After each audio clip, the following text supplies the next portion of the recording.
banana oat pancakes. So, as much as I would love to be eating my regular buttermilk super soaked in extra salted melted butter with butter rich syrup, I can't right now.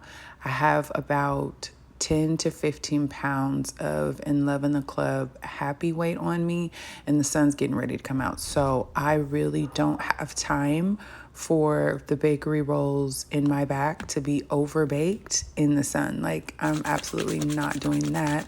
I plan on being half clothed. I plan on legs out, back out, stomach out, and it's just not going to cut it. So I put the recipe in the caption for you guys. These tasted amazing and they're very light. You just are literally basically eating banana, oats, a couple eggs, some fruit, a little bit of powdered sugar, and then I use some sugar-free maple syrup.